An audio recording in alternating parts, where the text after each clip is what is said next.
بسم اللہ الرحمن الرحیم۔ شروع اللہ کا نام لے کر جو بڑا مہربان نہایت رحم والا ہے۔ اے نبی صلی اللہ علیہ وآلہ وسلم، ہم نے تم کو فتح دی، فتح بھی کھلی اور واضح، تاکہ اللہ تمہاری اگلی اور پچھلی کوتاہیاں بخش دے اور تم پر اپنی نعمت پوری کر دے اور تم کو سیدھے رستے چلاتا رہے، اور تاکہ اللہ تمہاری بھرپور مدد کرے۔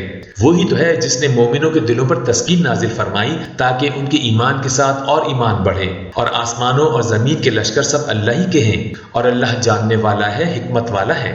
یہ اس لیے کہ وہ مومن مردوں اور مومن عورتوں کو بہشتوں میں جن کے نیچے نہریں بہہ رہی ہیں داخل کرے، وہ اس میں ہمیشہ رہیں گے، اور تاکہ ان سے ان کے گناہوں کو دور کر دے، اور یہ اللہ کے نزدیک بڑی کامیابی ہے۔ اور اس لیے کہ منافق مردوں اور منافق عورتوں اور مشرک مردوں اور مشرک عورتوں کو جو اللہ کے بارے میں برے برے خیال رکھتے ہیں عذاب دے، انہی پر برے حادثے واقع ہوں، اور اللہ ان پر غصے ہوا اور ان پر لعنت کی اور ان کے لیے دوزخ تیار کی، اور وہ بری جگہ ہے۔ اور آسمانوں اور زمین کے لشکر اللہ ہی کے ہیں، اور اللہ غالب ہے، حکمت والا ہے۔ اے نبی صلی اللہ علیہ وآلہ وسلم، ہم نے تم کو احوال بتانے والا اور خوشخبری سنانے والا اور خبردار کرنے والا بنا کر بھیجا ہے، تاکہ مسلمانوں تم لوگ اللہ پر اور اس کے پیغمبر پر ایمان رکھو، اور اس کی مدد کرو اور اس کی تعظیم کرو، اور صبح و شام اس کی تسبیح کرتے رہو۔ اے نبی صلی اللہ علیہ وآلہ وسلم، جو لوگ تم سے بیعت کرتے ہیں وہ در حقیقت اللہ سے بیعت کرتے ہیں، اللہ کا ہاتھ ان کے ہاتھوں پر ہے۔ پھر جو شخص عہد کو توڑے تو عہد توڑنے کا نقصان اسی کو ہے، اور جو اس بات کو جس کا اس نے اللہ سے عہد کیا ہے پورا کرے تو وہ اسے عنقریب اجر عظیم دے گا۔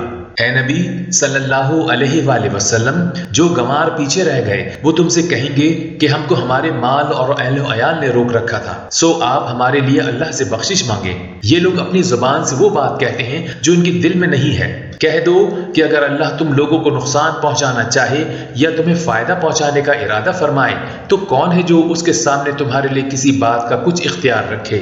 کوئی نہیں، بلکہ جو کچھ تم کرتے ہو اللہ اس سے واقف ہے۔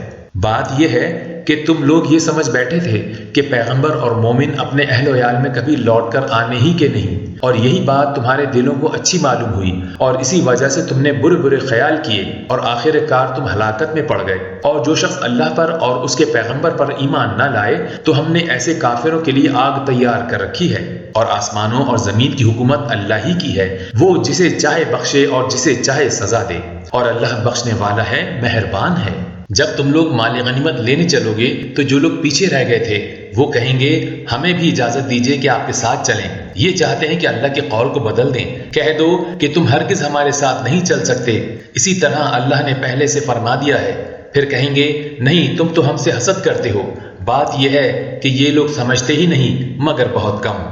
اے نبی صلی اللہ علیہ وآلہ وسلم، جو گنوار پیچھے رہ گئے تھے ان سے کہہ دو کہ تم جلد ایک سخت جنگجو قوم کے ساتھ جنگ کے لیے بلائے جاؤ گے، ان سے تم یا تو جنگ کرتے رہو گے یا وہ ہار مان لیں گے۔ اگر تم حکم مانو گے تو اللہ تم کو اچھا بدلہ دے گا، اور اگر منہ پھیر لو گے جیسے پہلی دفعہ پھیرا تھا تو وہ تم کو بڑی تکلیف کی سزا دے گا۔ نہ تو اندھے پر سختی ہے سفر جنگ سے پیچھے رہ جانے میں، اور نہ لنگڑے پر اور نہ بیمار پر سختی ہے۔ اور جو شخص اللہ اور اس کے پیغمبر کے فرمان پر چلے گا اللہ اس کو بہشتوں میں داخل کرے گا جن کے نیچے نہریں بہہ رہی ہیں، اور جو روگردانی کرے گا وہ اسے دردناک عذاب دے گا۔ اے پیغمبر صلی اللہ علیہ وآلہ وسلم، جب مومن تم سے اس درخت کے نیچے بیعت کر رہے تھے تو اللہ ان سے خوش ہوا، اور جو صدق و خلوص ان کے دلوں میں تھا وہ اس نے معلوم کر لیا، تو ان پر تسکین نازل فرمائی اور انہیں جلد فتح عنایت کی، اور بہت سی غنیمتیں وہ آئندہ بھی حاصل کریں گے، اور اللہ غالب ہے، حکمت والا ہے۔ اللہ نے تم سے بہت سی غنیمتوں کا وعدہ فرمایا ہے کہ تم ان کو حاصل کرو گے، پھر اس نے یہ غنیمت تمہیں جلدی سے دلوا دی اور لوگوں کے ہاتھ تم سے روک دیے۔ غرض یہ تھی کہ مومنوں کے لیے اللہ کی قدرت کا نمونہ بن جائے اور وہ تم کو سیدھے رستے پر چلائے، اور کچھ اور غنیمتیں دے گا جن پر تم قدرت نہیں رکھتے، اور وہ اللہ ہی کی قدرت میں ہیں، اور اللہ ہر چیز پر قادر ہے۔ اور اگر تم سے کافر لڑتے تو وہ پیٹ پھیر کر بھاگ جاتے، پھر وہ کسی کو نہ دوست پاتے اور نہ مددگار۔ یہی اللہ کی عادت ہے جو پہلے سے چلی آتی ہے، اور تم اللہ کی عادت میں کبھی تبدیلی نہ پاؤ گے۔ اور وہی تو ہے جس نے تم کو ان کافروں پر فتح یاب کرنے کے بعد سرحد مکہ میں ان کے ہاتھ تم سے اور تمہارے ہاتھ ان سے روک دیے، اور جو کچھ تم کرتے ہو اللہ اس کو دیکھ رہا ہے۔ یہ وہی لوگ ہیں جنہوں نے کفر کیا اور تم کو مسجد حرام سے روک دیا اور قربانیوں کو بھی کہ اپنی جگہ پہنچنے سے رکی رہیں۔ اور اگر ایسے مسلمان مرد اور مسلمان عورتیں نہ ہوتی جن کو تم جانتے نہ تھے کہ اگر تم ان کو پامال کر دیتے تو تم کو ان کی طرف سے بے خبری میں نقصان پہنچ جاتا تو بھی تمہارے ہاتھ فتح رہتی، مگر تاخیر اس لیے ہوئی کہ اللہ اپنی رحمت میں جس کو چاہے داخل کر لے۔ اور اگر دونوں فریق الگ الگ ہو جاتے تو جو ان میں کافر تھے ان کو ہم دکھ دینے والا عذاب دیتے۔ جب کافروں نے اپنے دلوں میں ضد کی اور ضد بھی جاہلیت کی تو اللہ نے اپنے پیغمبر اور مومنوں پر اپنی طرف سے تسکین نازل فرمائی اور ان کو پرہیزگاری کی بات پر قائم رکھا، اور وہ اسی کے مستحق اور اہل تھے، اور اللہ ہر چیز سے خبردار ہے۔ بے شک اللہ نے اپنے پیغمبر کو سچا اور صحیح خواب دکھایا تھا کہ تم انشاءاللہ مسجد حرام میں اپنے سر منڈوا کر یا اپنے بال ترشوا کر امن و امان سے داخل ہوگے اور کسی طرح کا خوف نہ کرو گے۔ جو بات تم نہیں جانتے تھے اللہ کو معلوم تھی، سو اس نے اس سے پہلے ہی جلد ایک فتح عطا فرمائی۔ وہی تو ہے جس نے اپنے پیغمبر کو ہدایت کی کتاب اور دین حق دے کر بھیجا تاکہ اس کو تمام دینوں پر غالب کرے، اور حق بات ثابت کرنے کے لیے اللہ ہی کافی ہے۔ محمد صلی اللہ علیہ وآلہ وسلم اللہ کے پیغمبر ہیں، اور جو لوگ ان کے ساتھ ہیں وہ کافروں کے مقابلے میں تو سخت ہیں اور آپس میں رحم دل۔ اے دیکھنے والے، تو ان کو دیکھتا ہے کہ اللہ کے آگے جھکے ہوئے سربہ سجود ہیں اور اللہ کا فضل اور اس کی خوشنودی طلب کر رہے ہیں۔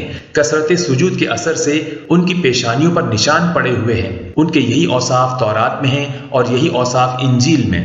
وہ گویا ایک کھیتی ہیں جس نے پہلے زمین سے اپنی سوئی نکالی، پھر اس کو مضبوط کیا، پھر موٹی ہوئی اور پھر اپنے تنے پر سیدھی کھڑی ہو گئی اور لگی کھیتی والوں کو خوش کرنے تاکہ کافروں کا جی جلائے۔ جو لوگ ان میں سے ایمان لائے اور نیک عمل کرتے رہے ان سے اللہ نے گناہوں کی بخشش اور اجر عظیم کا وعدہ کیا ہے۔